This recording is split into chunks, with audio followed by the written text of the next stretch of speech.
All right. And good day, everyone out there. When I say out there, I don't mean like out there.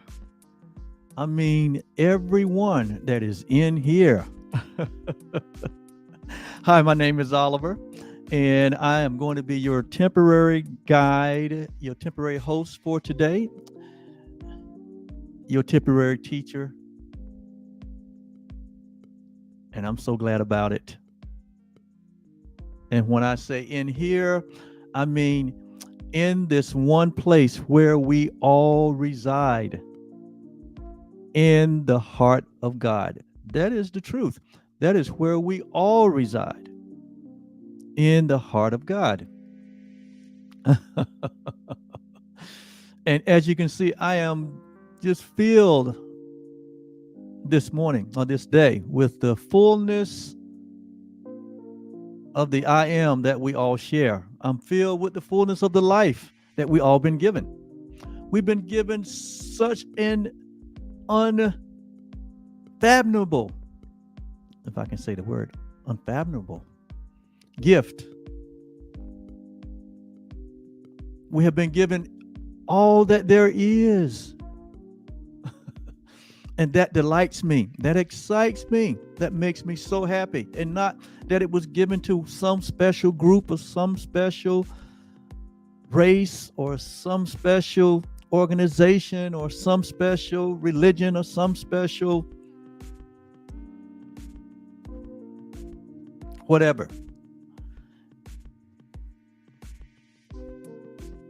The one source, the one cause of everything has given everything to life. And this is the one life that we all share. And to know this truth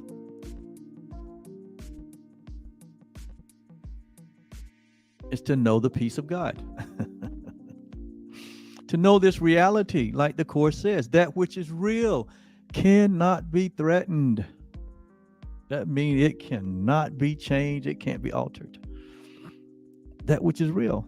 And God is real. And everything that emanates from and in and through this reality is real. And everything that God created or extended in creation before there was any time and space.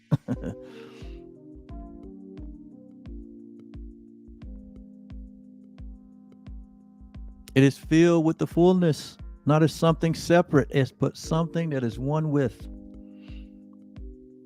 He called everything in creation, I am. That I am. So you are the I am of God.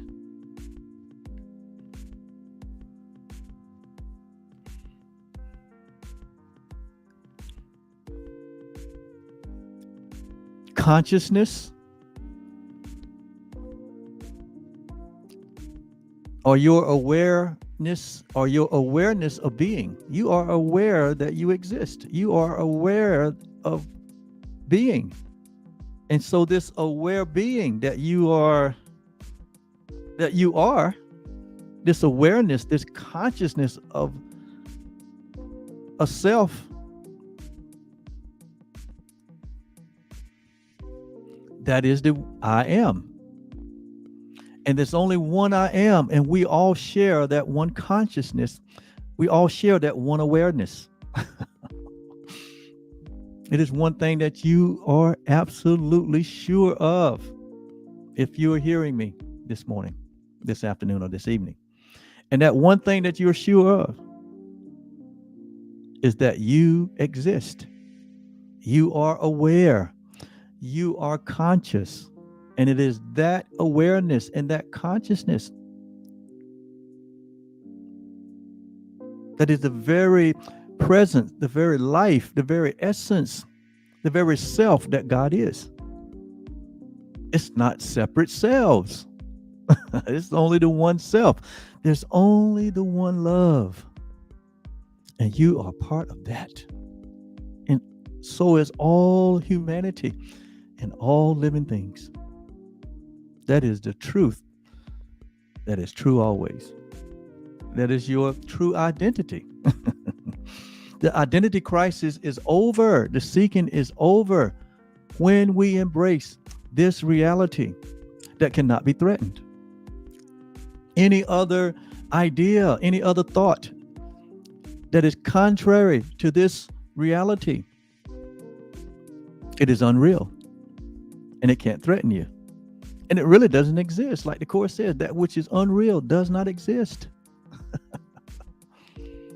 So you are a part of the I am that God said, I am that. I am. That includes you. That includes all humanity, all living things. Not as something separate and different and separated from. But we share this one reality, this one consciousness. We share this one awareness. And therefore, I am. And when we recognize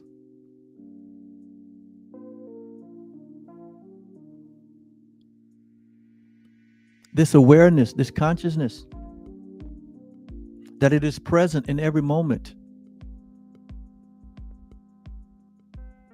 we are filled with joy. We're filled with pleasures, as the writer said, in his presence, or in the presence of the I am, in the presence of this one life that we all share. The writer in the Psalm said, there is fullness of joy and pleasures forevermore. Don't get any better than that.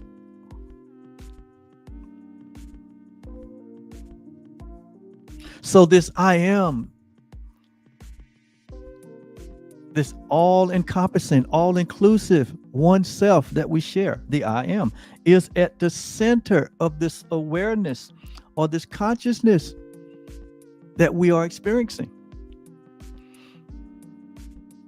At the center of your being, at the center of God's being,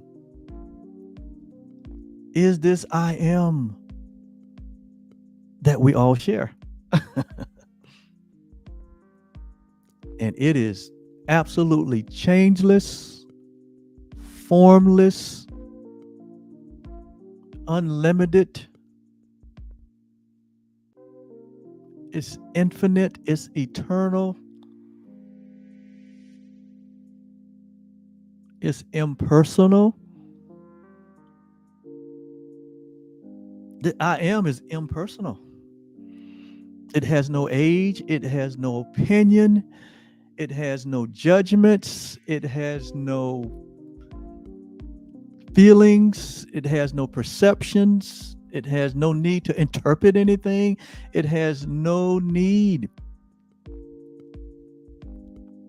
for anything. There is no need in the I am. Where there is need, there is an other idea. There is a other self that has a need. There's a other self that is not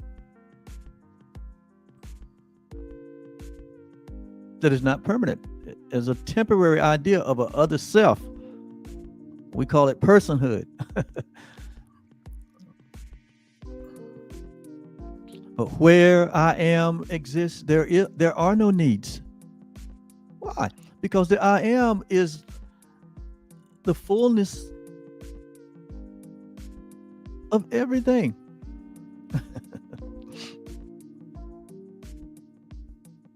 Because I am is the first and the last. It's the only cause. It is the cause. It is the source of all life.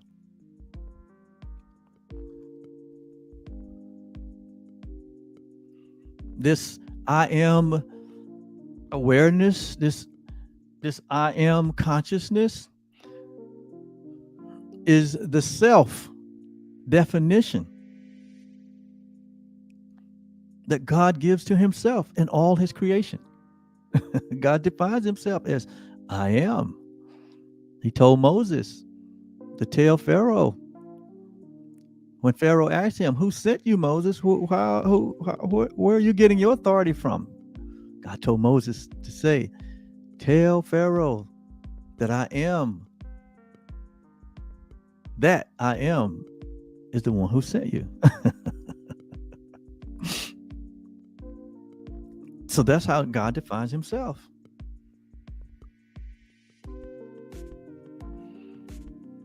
And because our life is hidden God in Christ, we come to recognize that we are a part of that I am. That's what the word Christ means. All things have what? Been reconciled back into the one thing.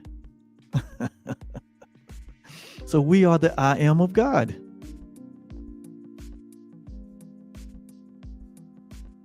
So it's like I am awareness. I am consciousness. Being aware of my very own self. Self-awareness. Consciousness is aware of itself. And our experience here is all about becoming aware of our true identity as the I am. That's what this whole experience is all about. The discovery of self. And when you discover self, you discover God. When you discover God, you discover the self, because what? It is the same one I am. It's the same consciousness. It's the same awareness. It's the same.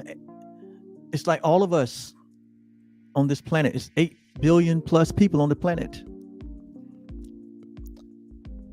Can you imagine that all of us having separate and different sources of air to breathe? Can you imagine that? No, you can't. Why? Because you've already experienced that we all breathe the same air. We all breathe the same air. Because we're all one. We all are the I am. There's no difference. In reality, there are no differences. There are no multiplicities. There's only the one. The one life, the one love, the one being, the one self. And so when we think at this level, how can we see another human being other than the way we see ourselves as the I am? But in this world where we've been indoctrinated, where we've been conditioned, where we've been bamboozled to think that we are separate from each other, where we think that we are individual minds, where we think that we are islands to ourselves. We have been bamboozled to see other. We have been bamboozled to think that there's a difference from one expression to another, from one human to another. And so we're looking through the eyes of separation and division, which creates a consciousness of division, a consciousness of guilt, and a consciousness of fear. And that's why we see out on the stage of life the I am, the oneness, appearing to attack one another, attempting to threaten one another. And even this whole idea of sin consciousness has called humanity in its madness to even destroy one another, attempt to destroy one another bodily. But thank God we're not bodies.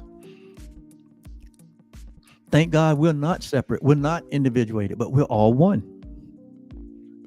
And so what is this put on display in this horizontal world does not change the truth.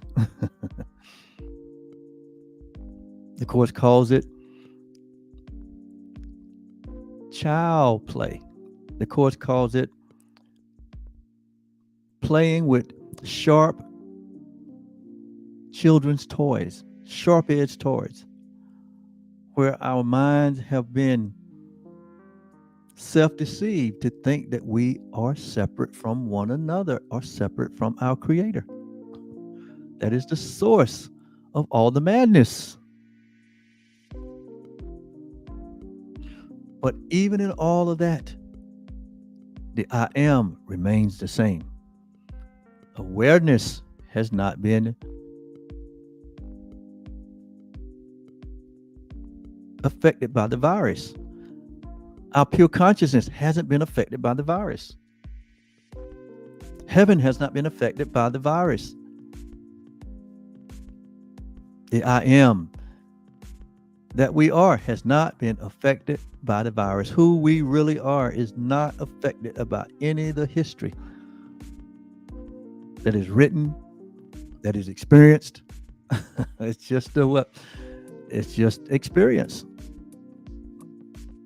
Experience don't make itself true. What makes it only thing that makes truth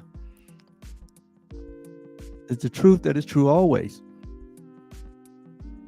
And so the real you who loves you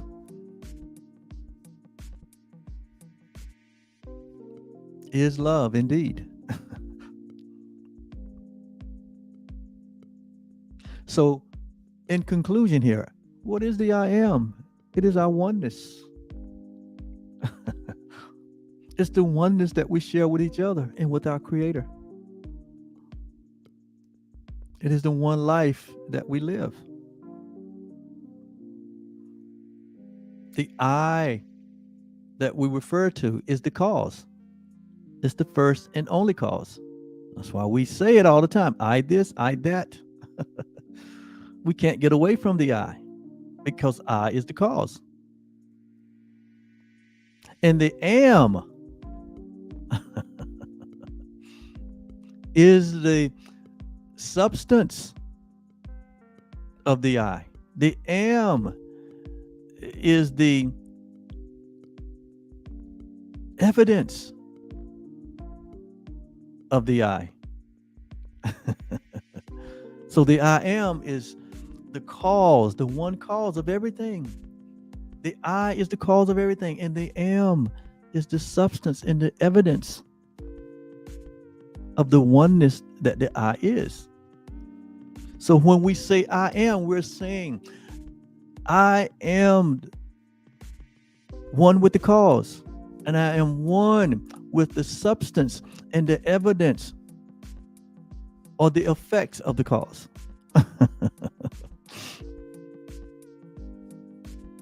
And so there is only the one. There's only one I am. There's only one God. There's only one life. There's only one love. There's God and nothing else. There's the I am and there's nothing else. And so because you know you are aware and you are conscious, you must be a part of that I am awareness and consciousness. And you are. So there's only one I am. And I am that. And you are that. I am. That's why he said, I am that. I am. So the identity crisis is over when you understand what the Course is sharing here about our true identity, what the Course is sharing here about that which is real, that cannot be threatened. So it is that I am self that we all share that cannot be threatened. Everything else is like entertainment. Everything else is like a movie.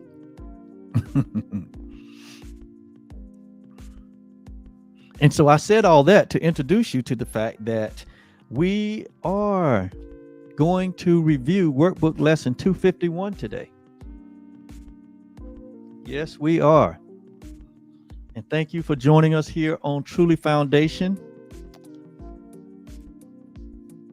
which is a nonprofit organization that we have created for the sole purpose of sharing this advanced spirituality, this advanced truth. Truth continue to unfold and unveil itself. Truth is in motion, just like everything is in motion. Life is in motion. Love is in motion. And it's an upward motion. It's a continuous expansion. There's no end to what this I am that we are and that we share. That's why we feel a certain way when we're not growing, when we're not expanding. If we're still living the same life each and every year with no growth, no expansion, if we're still only aware of what we became aware of, where our godliness is concerned 20, 30, 40, 50, 60, 70, 80 years ago, if we're just still there and not advancing, it's not growing, not expanding, that's why we feel the way we do. Because what? Our nature is always shining. Our nature is always wanting us to go from glory to glory, like the scripture says. But if we are still stuck in our way of thinking and perceiving that we were taught years ago, if we're still grappling with the elementary things of God, the elementary things of ourselves, I don't have to mention the effects of that. We already know. Where there's no growth, where we are staying in our comfort zone, where we are holding on to our traditions.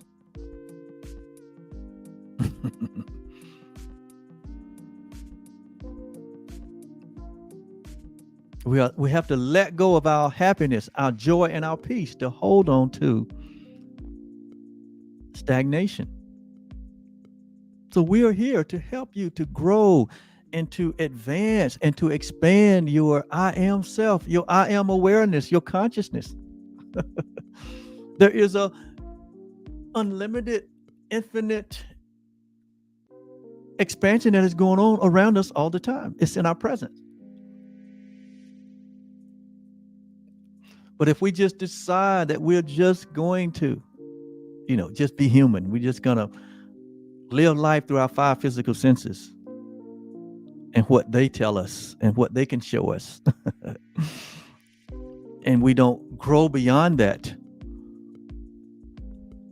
no wonder we have the experiences that we have. No wonder we have the world appearing to be going in reverse.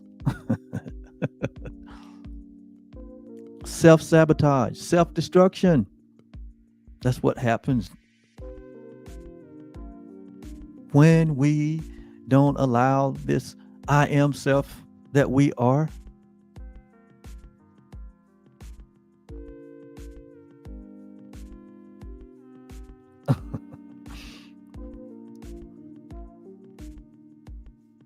to be what it is, to express itself, to shine itself, to be the light in every moment, to be the light of the world. Like Jesus said, we are that light.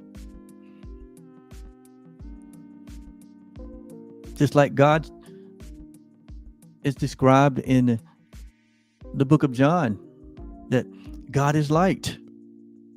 God is the I am. That's what he's saying. God is the substance and the effect of what he is. Of this I, of this awareness and consciousness that we all share. So we're to let that light shine. And it expresses itself as peace and love and joy and contentment and fulfillment and creativity and compassion and love. All these are aspects of the one thing.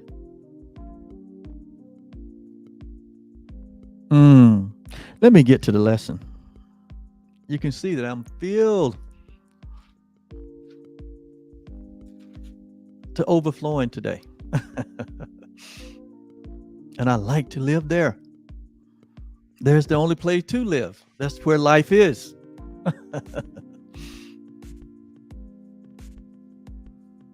So in Workbook Lesson 251, the thought for today is that I am. It starts with I am. See, it starts with I am. I am. I am. When we say I am, that is a declaration of our oneness with life, of our oneness with God, our oneness with each other.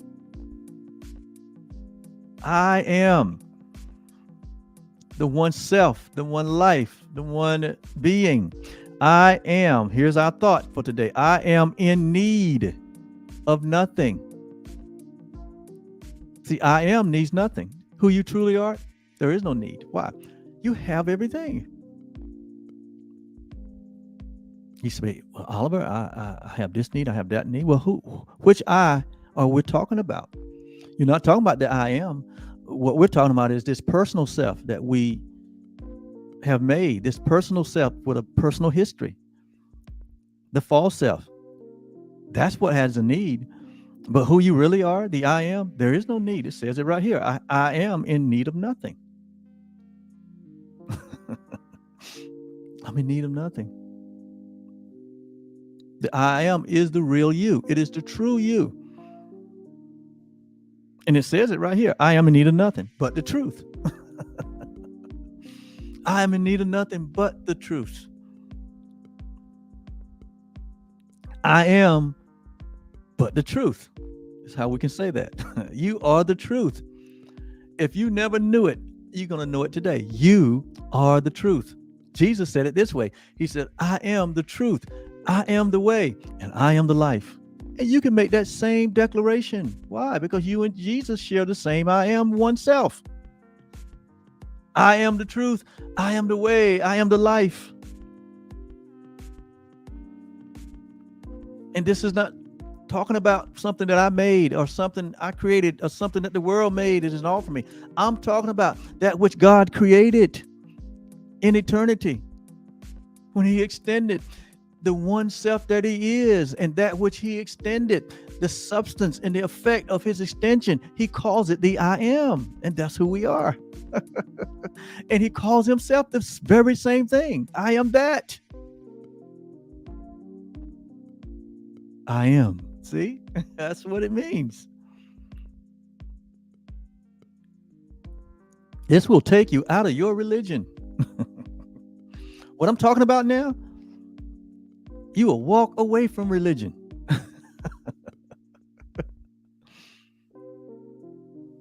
You will walk away from having an inferiority complex. You'll walk away from a poor self-image of yourself that the world gave you. You'll walk away from practices and requirements that's been levied on you by different institutions. When you understand what we're saying here, that I am in need of nothing but the truth. I am but the truth. You are but the truth. That is, and you know what? You are the truth that is true always, and it's always been that way. And now we're coming to recognize this. As God has continuously downloaded to us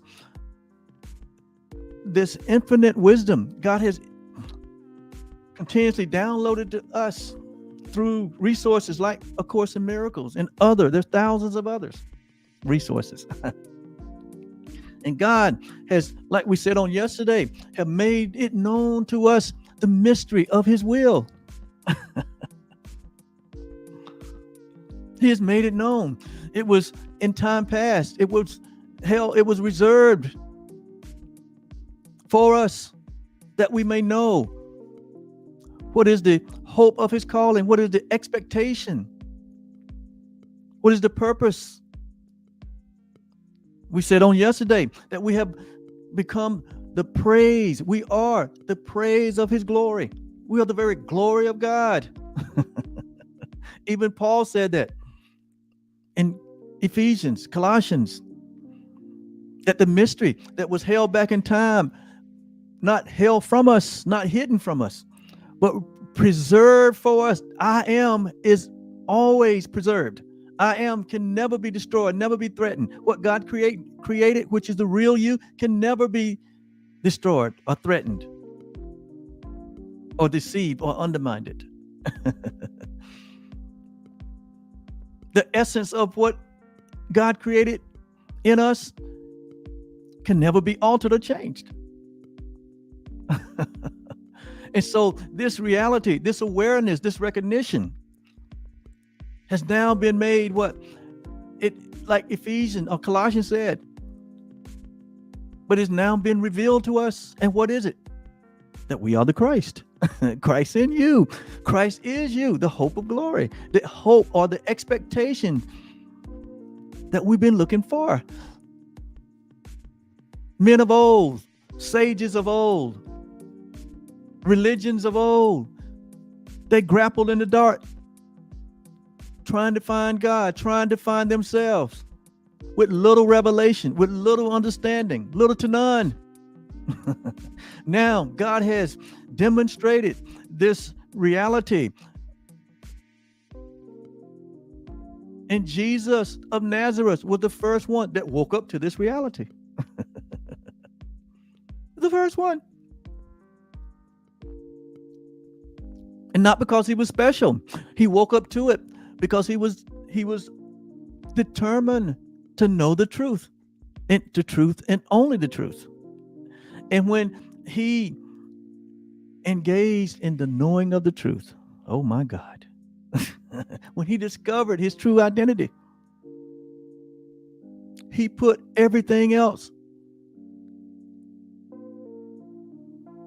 He put everything else, all traditions, all temporary ideas, all false ideas, even the false self. He put it, what? He put it in the place and never picked it up again. He took it away out of his mind and he never put it in his mind again. It was all from that point about thy will, O God. Doing thy will, O God. I am here to do thy will of God and not the will of the false illusion of this temporary world. And now it's our time here in 2022. Who do you say that you are? Do you say that you are the I am? Or do you just think of yourself as I am my parents' boy or daughter, or I am what the world says, I am what race I'm born into, I am what country I'm born into, I'm what family I'm born into? No, that's your experience. Who you are is the I am of God. And so is everyone else. It's a matter of recognition. Do you recognize that? That's what the Course says here. It says enlightenment is not a change. It's but a recognition. Religion would tell you, you got to change. You got to do this. You got to do that. Enlightenment, to be awakened, is to recognize. And recognize only what the truth is. Because the truth is, the truth cannot be changed. And you are that. And so am I, and everyone else. And Jesus discovered that. And when he discovered that, he became the light of the world. He became the truth, the way, and the life. And that's what he meant when he said, no one can come to know the Father but through this recognition, but through this understanding. He wasn't talking about his personal self that we made an idol out of, that we made religions out of. That was never the intent. The intent was to be a way shower, to be a light, to wake us up. And that is still a part of what he does. as you and as me, because we're not separate from the Christ. This is the same one I am that we all share, that I explained at the first of this session. And so I am in need of nothing but the truth. What I'm sharing here, what the Course is sharing, and what many other awakened beings are sharing, is that we are one.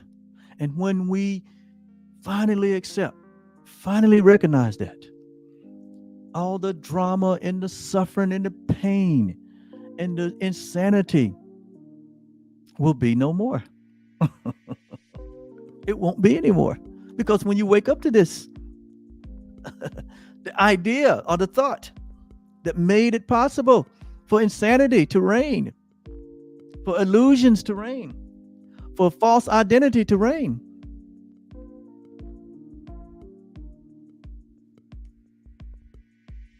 the idea or the source that brought it about no longer exists. It only exists because we hold it in our minds. We hold separation in our mind. We hold fear and guilt and sin consciousness in our mind. It's the only way it has life.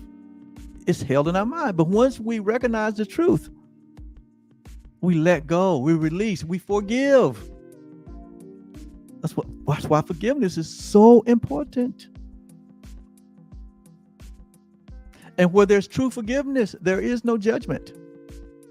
We're not talking about the era that we are, the era of deception. We're not judging an act or anything that anyone does. True forgiveness, in true forgiveness, there is no judgment. There's only correction. That's what forgiveness is. We make a correction in our perception, where we say we're giving up this perception, we're giving up this interpretation, we're giving up this falsehood, and embracing the truth. We're forgiving one perception for another. That's what forgiveness is. We're not judging what anyone has done. We're not judging ourselves. There is no judgment in true forgiveness. That is something to understand. I was just reading that this morning. Can I find that? Can I find that? This is something really to understand.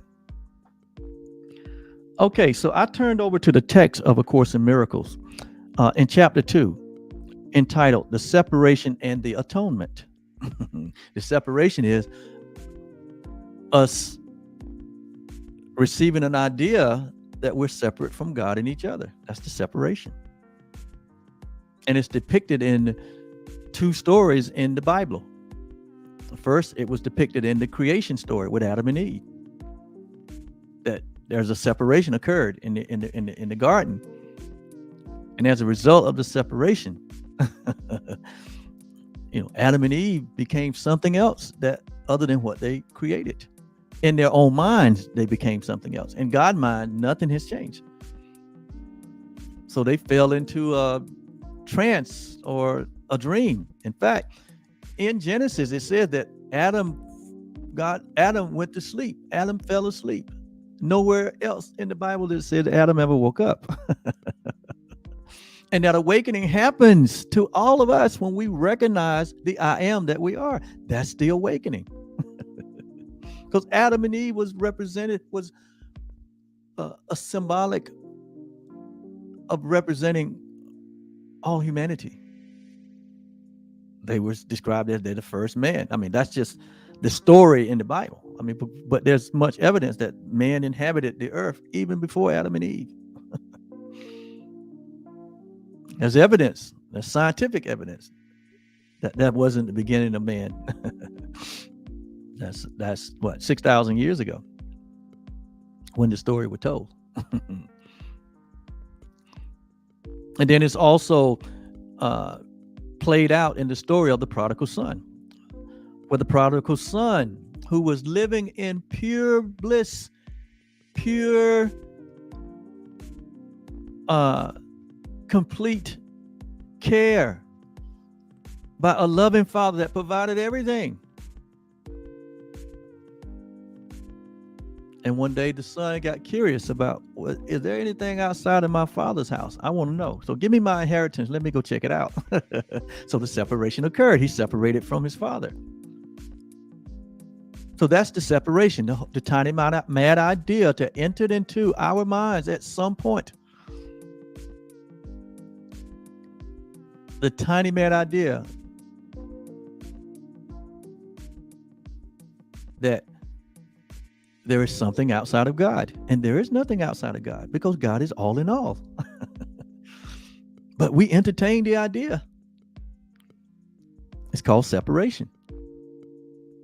And that is what is taught in religion, that man separated from God. Man became a sinner. Man became something else, that we actually pulled it off, and it really happened. That's all most of your mainstream religions are built on that idea. And so if the correction is built on an error, how can you ever correct the error? Because the reality is there is no separation. It is impossible to separate from your source. It is impossible. You can't separate from source. An idea leaves not its source. And we are an idea of God. We are the I am of God, and we can't leave the source. Why? Because the source is one with the idea. It's like you're in your home. Like I'm in my home here in Mebane, North Carolina. And I'm sitting at this table talking to you. And I decide in this split moment, the idea come to me, hey, Oliver, how about taking the next flight out to New York? But I want to stay here at the table. But I want you to do that, but you can't leave this room. You can't leave your studio here. That's impossible. I can't go to New York unless the body has to leave this room, go down to the airport, get on the plane, fly to New York.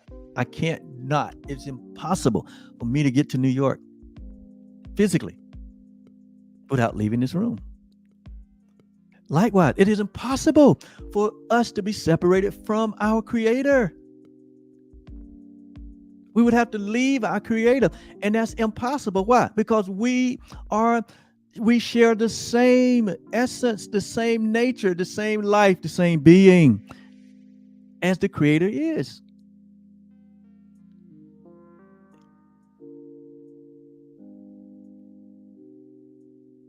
I and you and me, we are one. That can never be separate. It would be like taking wet out of water. It's impossible.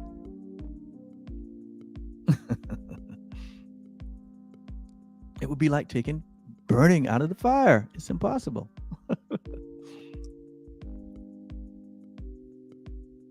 And these are just natural laws.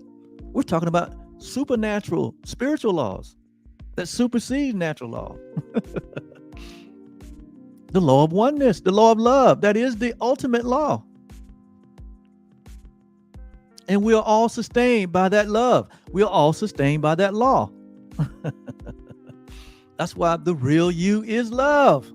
But where was I going? And then the atonement. Okay, this chapter is on the separation and the atonement. So the separation is the tiny mad idea that created all of this. And then the atonement is the at one-ment, which is the answer to the idea of separation. The moment the idea of being separate entered into the mind, in the very split moment that happened, this illusion, this impossibility, it's the same moment that the atonement happened. And the atonement response to separation is there is no separation. There is no division. You can't leave me. I can't leave you. We're the same life. You cut off your breath. You cut off mine. I cut off your breath. I cut off mine. We are impregnable. We're inseparable where God is concerned. We're inseparable where the I am is concerned. It's impossible to separate from source. Why? Because ideas leave not their source, as the Course teaches us. And so when we, over the years, have indoctrinated the minds of humanity to say, yeah, the separation was real. We fell from grace. We separated from God. We become sinners. God is going to punish us for leaving the house. You know how your parents used to punish you for leaving the house? That's where that came from. We cannot leave God's house. You cannot leave God's presence. You cannot leave God's at all. That's why Jesus said, was it Jesus that said it? It was David that said it, but he got the revelation. He said, if I make my bed in hell, what? You are there. If I go to the tallest mountain, you are there.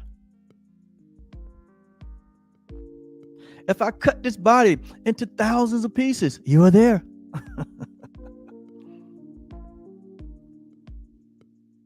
Why? There is only God.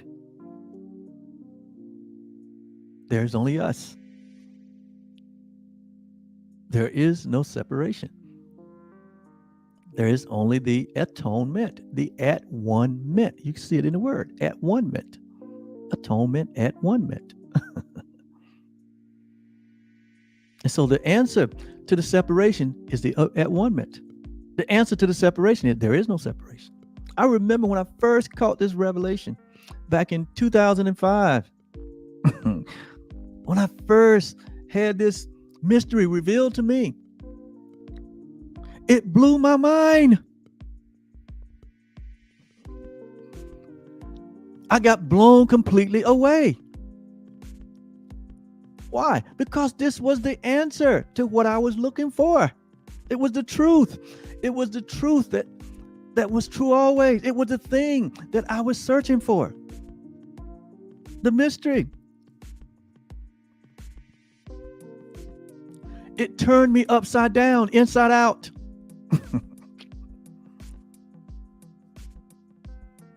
It answered all my questions. It connected all my dots. Just this one revelation. That's what Paul said. It's a mystery.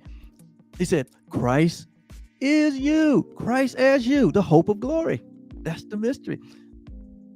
And it's not a mystery. It's only a mystery to a self that believed that it's separate. But to the I am, it's not a mystery. It remains. We remain, and we will always remain. The idea, the I am will always remain as God created it. It's unchangeable. Who you are is unchangeable. So it was that self that I made, that self that I thought I was separate from God, that came into the recognition of this reality.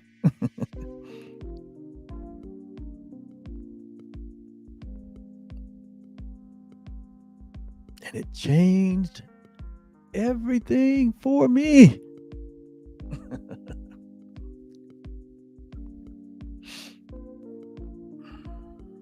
And then I meditated and studied on this idea from 2005.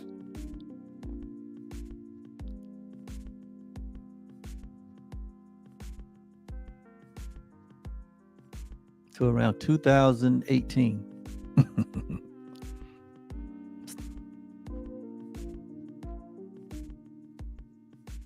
And then I realized, hey, I have to share. I have to share this light.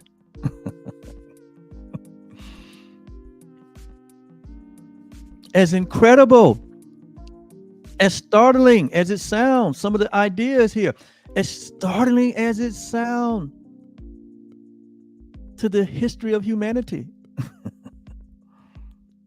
as impossible as it sounds at times, as to humanity, I have to share.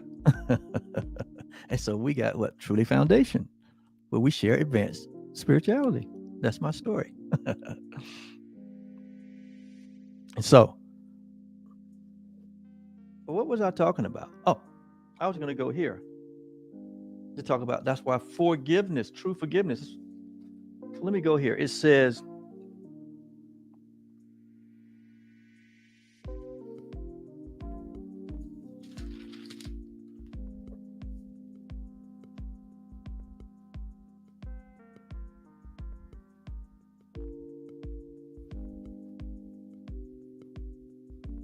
it's here. It's talking about right-mindedness and wrong-mindedness. Okay, what is right-mindedness? Right-mindedness is the atonement. What's wrong-mindedness? Separation. And so here it says,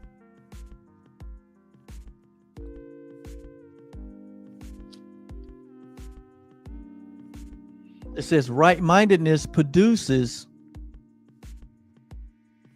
or induces the perception for healing.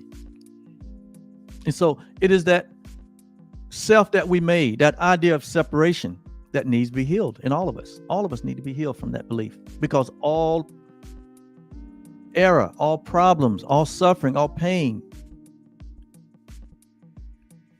has its origin in the belief in separation. All of your discomfort has its origin in this belief, this tiny mad idea of separation, that you're separate, that you have this separate body, that your body is your identification. And so it's quite apparent that I'm not united with everyone, but we're all separate entities. That is not the truth, because you're not a body. You're not a body. You are aware of a body that you have access to express whatever you think. And so the body becomes an instrument of expression, an instrument of communication. That's what it's for. And when we don't add other functions or responsibility to the body, like identification, then the body will become a healthy, serviceable instrument and will serve you well. But when we try to take the body and create a personal self, separate from all other selves, and seek to prove that we're different, that we're separate, that we're not one, that's where the pain and suffering comes in. So the thing that needs to be healed is not the body, but it is the mind that is in error, the mind that has made a mistake and perceive itself to be something that is not. That's what needs to be healing. Because once that's healed, right-mindedness, now, that's what right-mindedness is. It is the healing of the belief in separation. See, the idea of separation in and of itself has no power. But when we believe in it, when we take it as our very own self, we've given all of our reality over to that which is unreal. And we proceed in life to be something that we're not. We become actors on the stage of life, perpetrating fraud, perpetrating a personal self.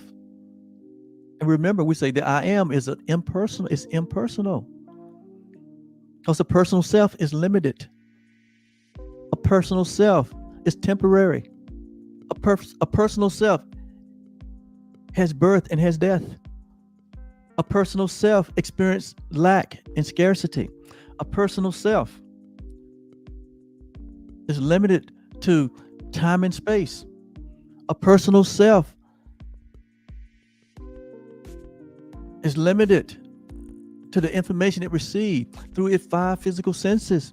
A personal self lives through a perceptual idea. It has to interpret. A personal self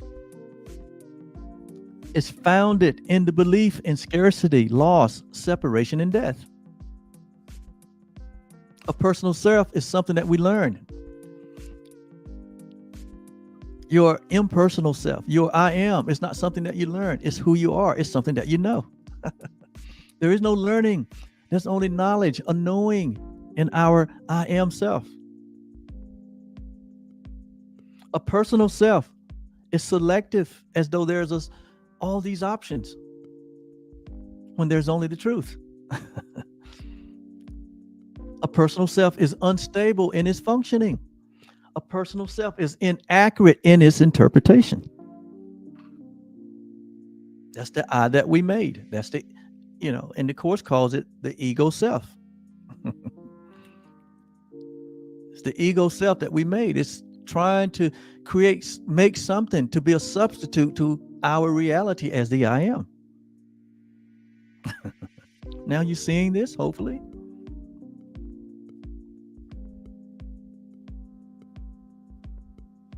And so it says, it is through our recognition of the I am that healing occurs. It says, until this has occurred, healing cannot be understood. Until we get in our right mind and embrace the truth of who we are, it says, healing cannot occur. It cannot be understood. It says forgiveness becomes an empty gesture unless it entails correction. Our brand of forgiveness that we've been taught and trained from a personal self perspective, it says it is an empty gesture until the correction is made in our minds. It says without this correction, it is essentially judgmental. Our forgiveness is judgmental because we're judging the error. We're trying to make the error real. We're pardoning sin. We're pardoning others' error. It says, and we are essentially judgmental rather than healing. True forgiveness is healing only. True forgiveness is absent from any judgment. But in the way that we've been trained, we say, oh, I know you did it. I won't let you off the hook this time. See, we're making a judgment on what they did. True forgiveness don't recognize what someone else did. When we talked about what is true forgiveness over a few lessons ago, and I've taught on this many times, it says true forgiveness don't even recognize what your brother did. Let me read it how it says so I don't misinterpret it.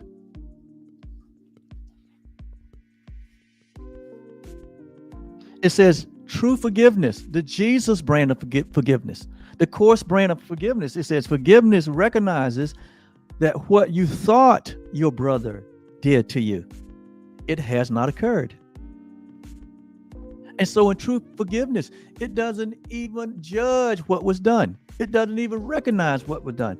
But what it recognizes is right-mindedness, is that in reality, there's nothing to forgive. Until you practice forgiveness at that level. You hear people say all the time, oh, I'll forgive him, but I won't forget it.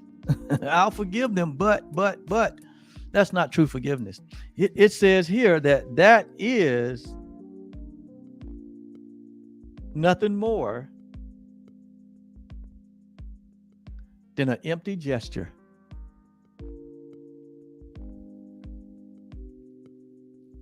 That's nothing more than an empty gesture. Because it doesn't entail correction. The correction is what I thought my brother did, it has not occurred.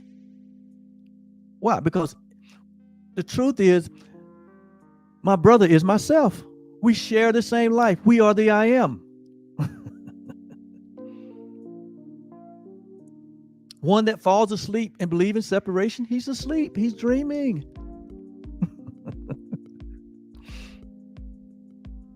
So without correction, without this, it is essentially judgmental rather than healing. So this is what the Course in Miracles is all about. This is a course. This is a training. This is a course in correction. This is a course in forgiveness. This is a course in right-mindedness.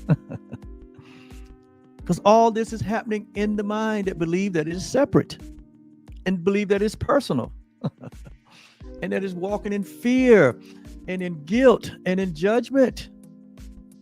And God is calling that mind back home. We're calling that mind back into the oneness, the I am. And so this miracle-minded forgiveness, that's what the Course call it. Miracle-minded forgiveness is only correction. It is absent of all judgment. Listen, this will set you free. True forgiveness, it's not about what someone done. It is about me making the correction in my mind that the only reality is the one that we share.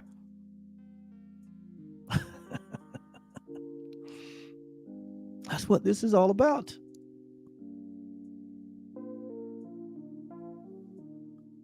And so this miracle-minded forgiveness, which is what Jesus operated in, people couldn't understand. Why didn't he defend himself? Why didn't he, why didn't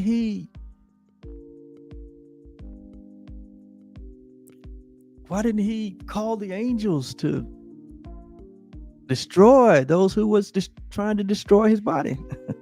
People say, I wouldn't go through all that.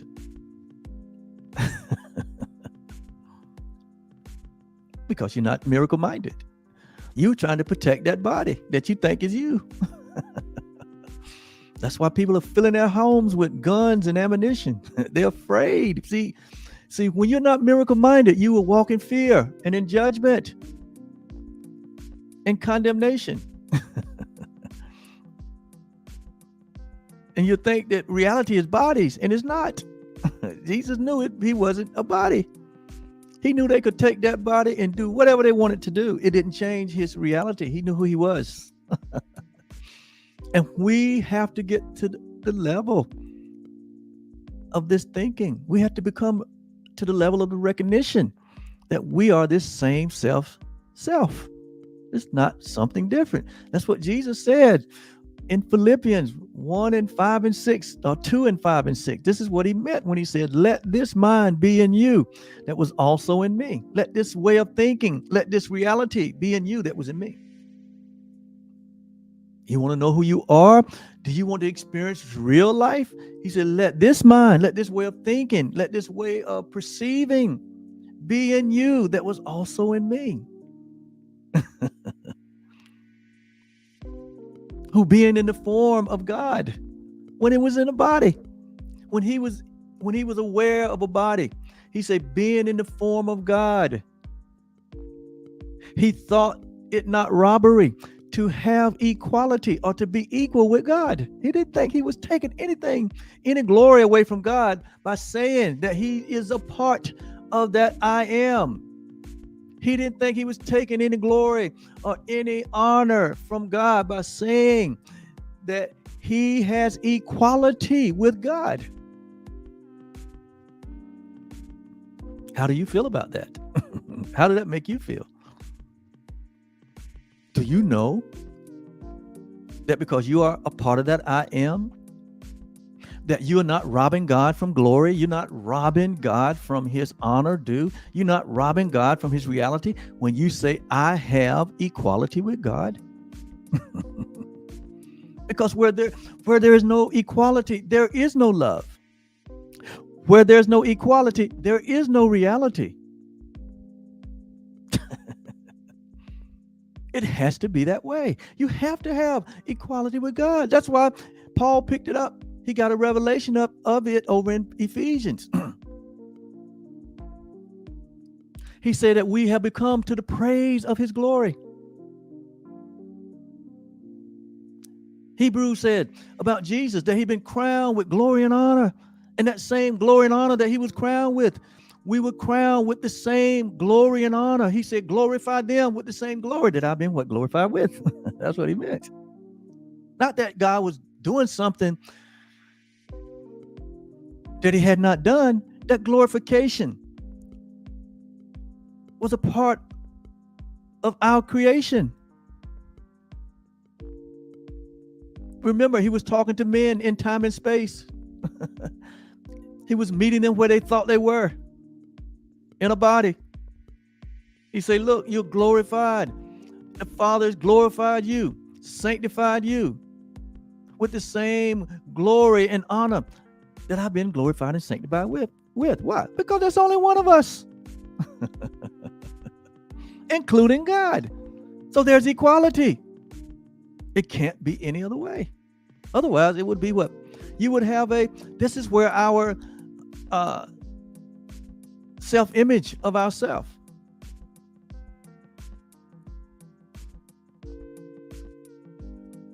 This is where we've gotten this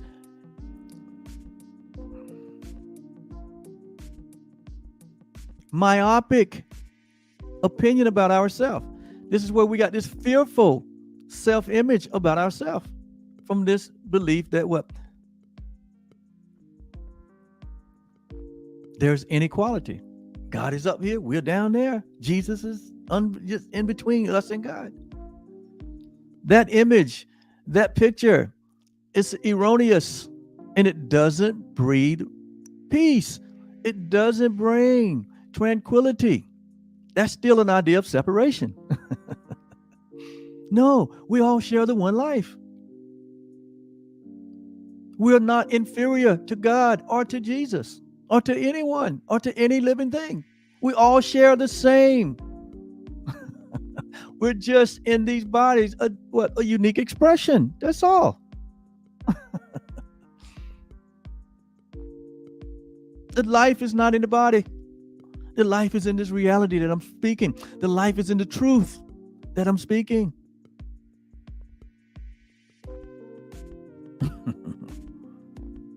And so he says, miracle-minded forgiveness is only correction. It has no element of judgment at all.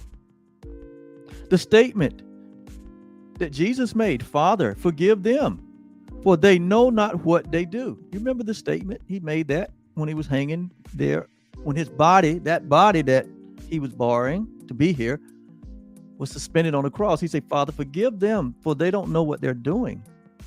And so in that statement, he was in no way evaluating what they was doing. He wasn't judging what they was doing. No, he was making the correction. There was no judgment in what he was saying.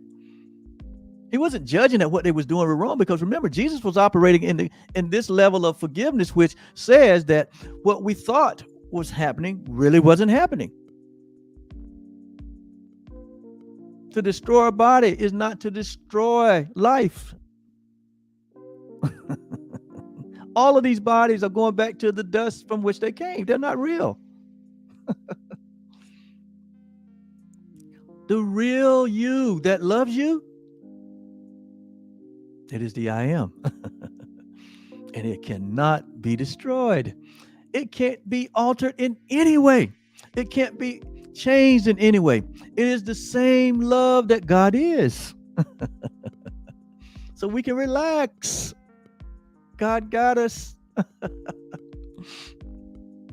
And so this statement, forgive them, for they know not what they do, in no way evaluated what the people were doing. It was not a judgment on the people.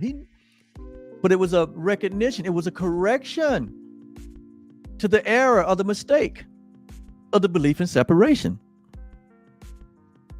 He says, it is an appeal to God. When we walk in true forgiveness, it is an appeal to God or to reality. It's an appeal to the truth. It's an appeal to the truth, to heal the minds that believe in separation. It's not a judgment. It is an appeal to reality. They say, heal the mind of those that are believing in separation, thinking that the destruction of a body is the destruction of life. It's their mind that needs healed. It's not a judgment against them. It is a plea for awakening. Jesus was holding a space for those that was asleep until they wake up. He held a space for them. When you wake up, when you become enlightened, when you come to recognize the I am that you are, then you hold a space for all other humanity. You don't judge them, but you hold a space for them until they recognize it for themselves. That is true forgiveness. It has no judgment. It only has correction. Father, heal their minds. There is no reference to the outcome of the error. No reference to their acts of crucifixion. He wasn't referring to that. He was referring to what was needed most of all, and that is a correction in their minds so that they can see the oneness that they are and the oneness that we all share. Because in seeing that, there will be no destruction. There will be no crucifixion. There will be no death. There will be no hurt, no harm, no suffering. There will be no judgment. There will only be a correction, a response to the crying out for love. Every unloving act is just an act of someone having a nightmare of separation, having a dream of separation, only calling out for love, only calling to be taken out of their insanity. The belief in separation will lead to insane acts, insane thoughts and ideas. We see it in today's world. That's what it is. And the source of it is the belief in separation. So never will politics, never will religion that has its basis in separation. Never will humanity, which is an idea of separation.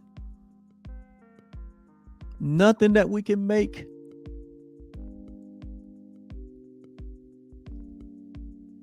can save us. Nothing we can make can bring us out of insanity. Nothing we can take.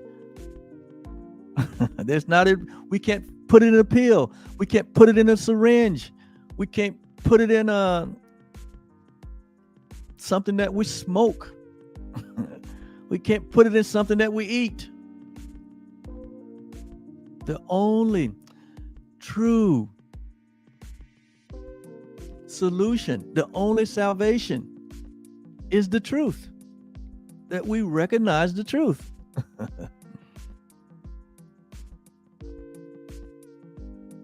Jesus said it this way. You will come to know the truth. Because God guarantees it for all of us. At some point, all of us are going to come to know the truth. We might as well do it in this lifetime. You don't want to go through the process again. Let's do it right now. He said, you will know the truth. And the truth that you know, Jesus said this. He said, it will set you free. It will wake you up. It will be a recognition that you are the light of the world, that you are the I am, that you and God are one, that all humanity is one, that we all share this oneness. He said, that is what will set you free. That is what the mind needs to embrace, to heal, to be healed from the damnable belief in separation, for the belief in the damnable idea that God is unloving, that we are separate. That is what is needed. That's the only need. Like I said, the only need we have is the truth. And so it says, there is no reference to the outcome of error. That does not matter. The falsity that we have engaged in, the error that humanity and the mistakes that we've made in our simple belief in entertaining an idea of separation. He said, that's what needs to be healed. Nothing else matters. The unloving acts don't matter. The killing, the shooting, the dying, all of the stuff we see that we know is not a reflection of life. He said, none of that matters. It's only temporary, like going to the movie. It don't affect, it doesn't change, it doesn't alter what is true. And that's great news.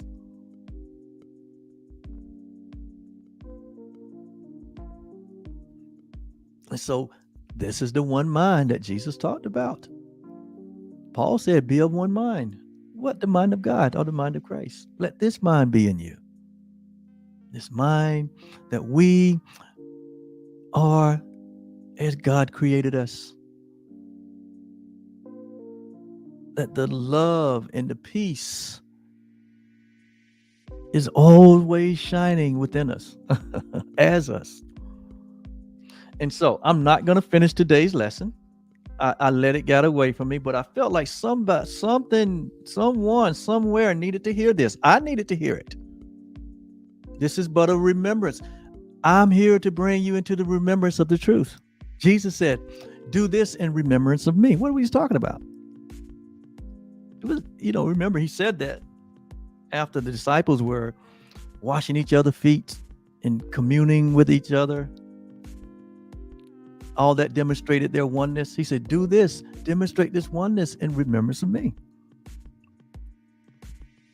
And so this lesson today is a symbol and serves as a reminder of our oneness. It serves as a reminder that we are a part of the I am. That we're not separate from God. We're not separate from each other. We're not separate from life. We don't have a separate self. We don't have a separate identity. We don't have a separate being, but we all share the one being. And so our life now becomes a demonstration of that oneness. Our life now becomes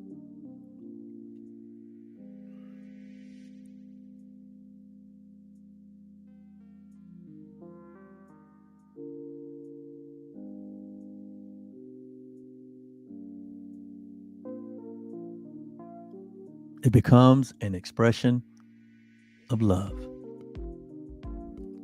Because love is who we are.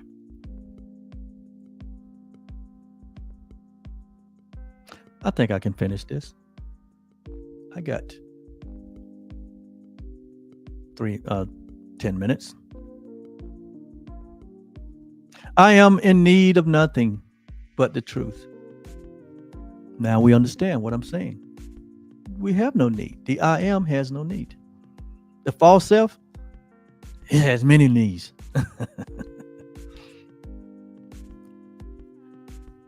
I sought for many things.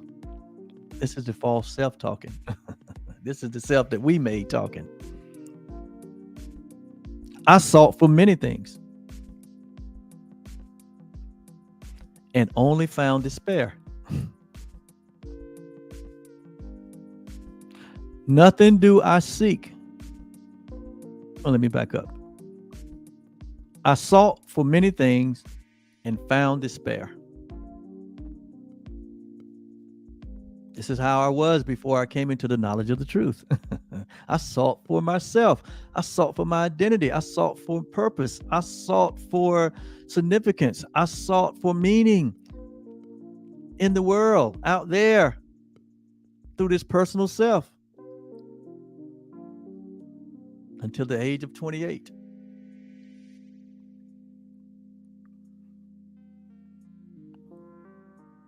When I turned within and said, God, I don't understand. But there's something that I don't know. And so I'm going to take this Bible.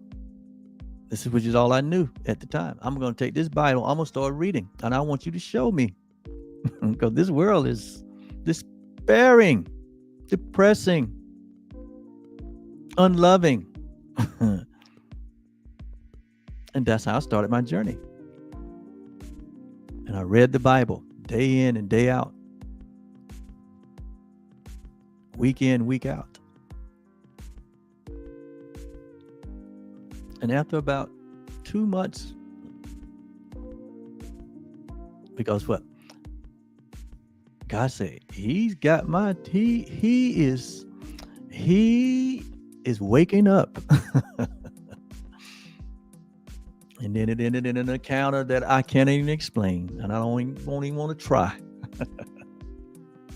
And from that day unto this day, I have been on a journey of understanding what happened on that day. And in 2005, the Course in Miracles came to me.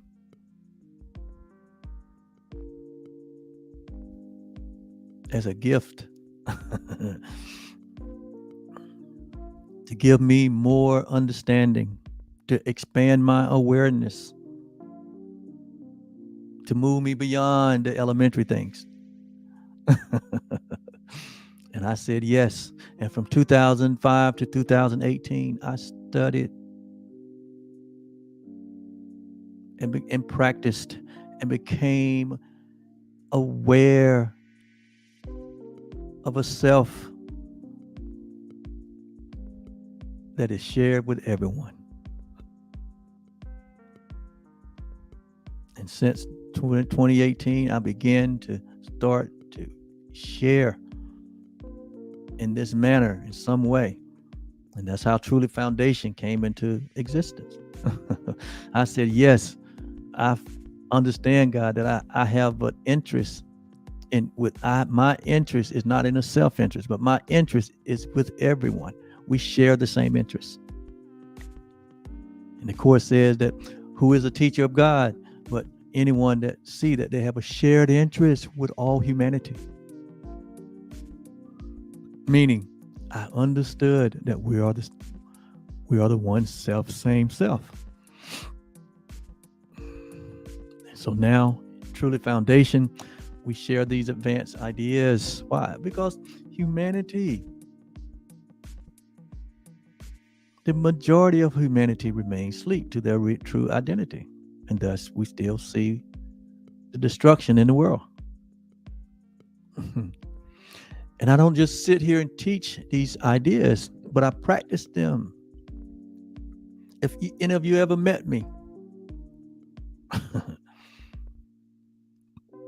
you know that I see you in the same light that I see God. I see you in the same light that I see myself, because what we're sharing the same I am. That's why I'm that way. I'm not trying to be something. No, I am being the I am that I am. And when you be the I am that you are,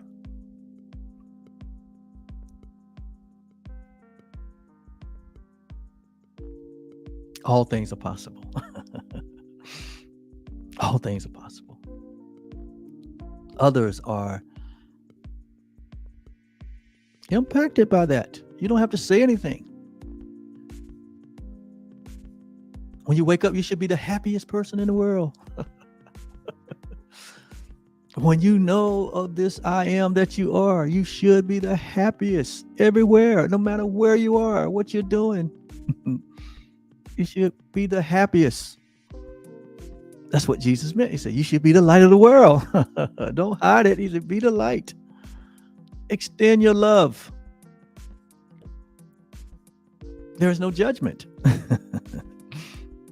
Doesn't matter what you're doing. There's no judgment.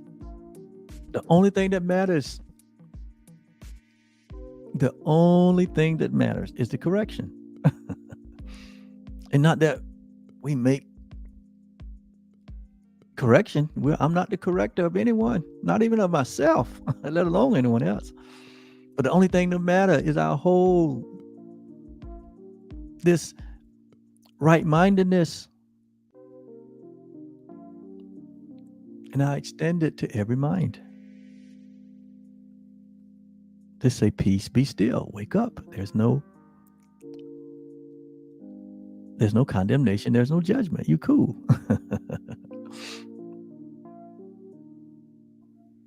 And I live that way. Jesus lived that way. Regardless of what arises during the day. I have things arises all the time. I know what environment I'm in. Long as you're here on the earth, things going to arise during the day. I just let them arise. I don't get caught up in the illusion of it. Because if you do, it will steal your joy, your peace. It will try to steal your identity. But I just let it arise. And I bless it. I say, what have you come to bless me with? Because I have need of nothing. God is our source. God is our sustainer. I want no part of guilt of the past. I will have no part of anxiety about the future. That's the personal self that's trying to what? Get back in the driver's seat. Sometimes we vacillate. We get weak. Yeah, we get afraid of love sometimes. It happens. It happened to me. But the more I practice, the more I expand my awareness, the more I instantly get back into, instantly, because I don't want to play with children's sharp-edged toys. I don't want to get involved with children's play again. That was painful. That was suffering. I'm staying in the I am vibration. Where there's fullness of joy and pleasures beyond what you could actually think. Because we have a loving Father. We have a loving Creator that has given us all things richly to enjoy. See? As Paul says.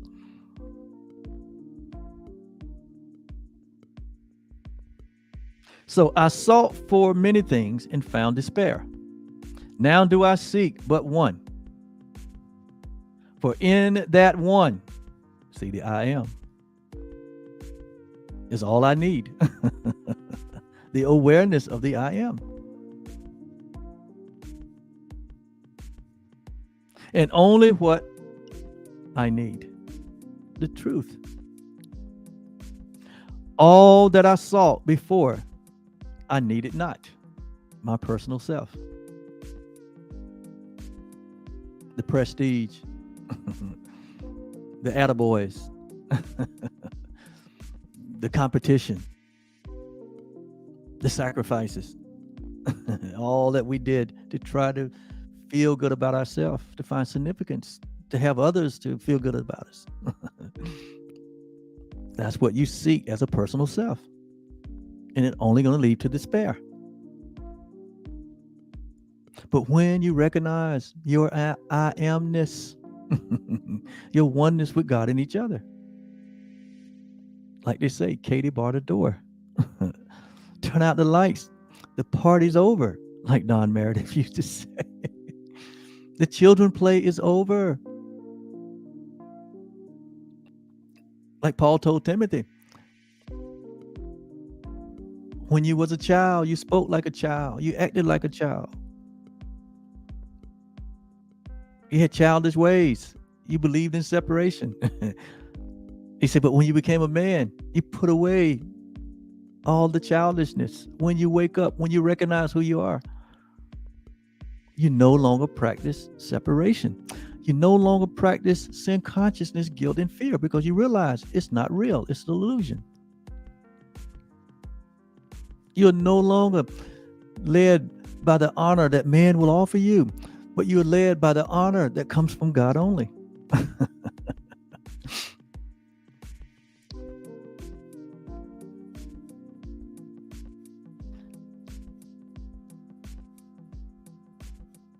My only need, I did not recognize. But now, I see that I need only truth.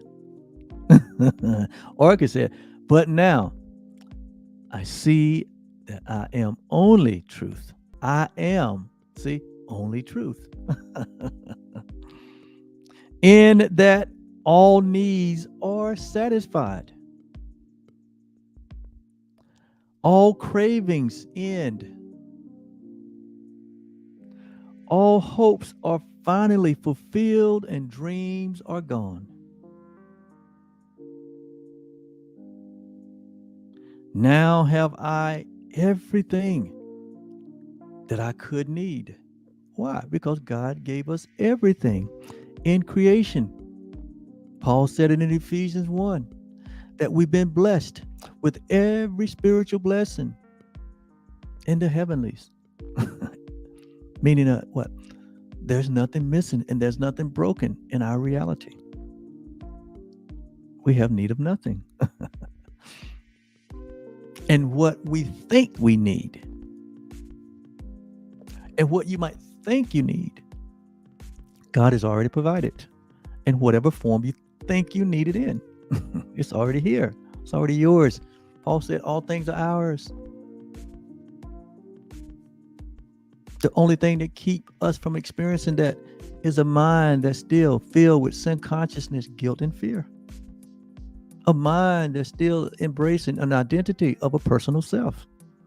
That's what keeps, that is the block to the awareness that all things are ours. So it's the mind that needs healed. All these workbook lessons are targeted to the source, which is the mind, to heal the mind. And it happens through forgiveness. And all that I need, satisfied, cravings end, all hope is finally fulfilled and dreams are gone. Now have I everything that I could need. Now have I everything that I could want. And now, at last, I find myself. What? I found myself. At last, I found myself. I found myself at peace. What is peace? Peace is an aspect of who we are. It's an aspect of the I am. You can only find peace when you find the I am. You can only find peace when you embrace your true identity. You can only find peace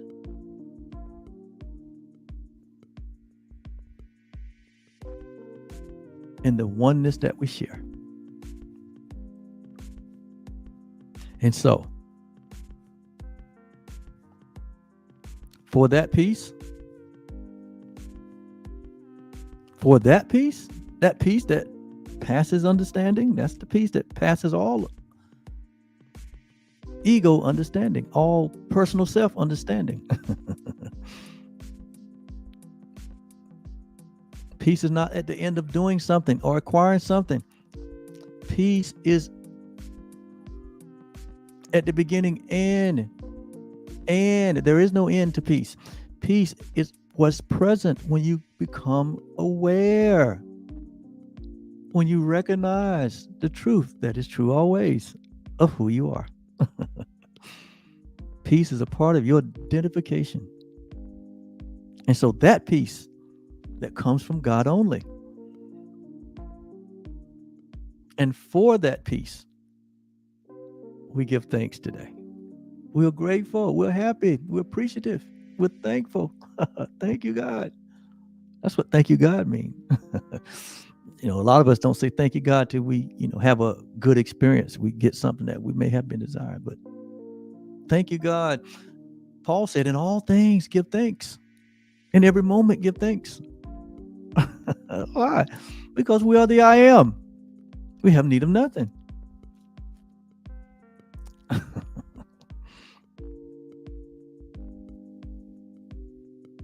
What we denied ourselves.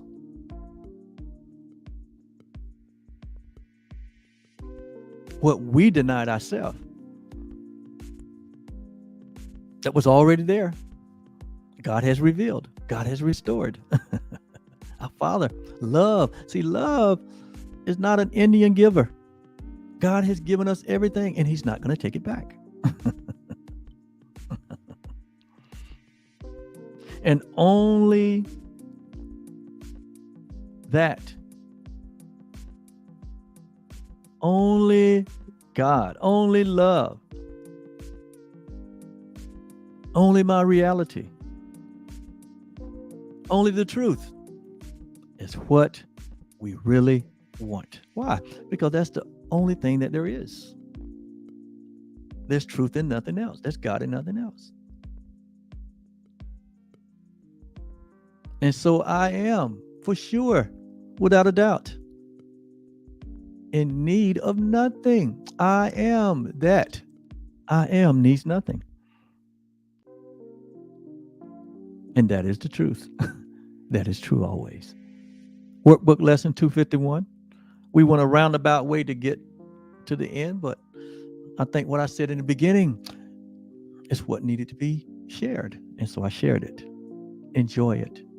Enjoy your day. Enjoy your life. Enjoy your oneness with me in all creation. How sweet it is to be loved by Him. Have a good day. Bye-bye.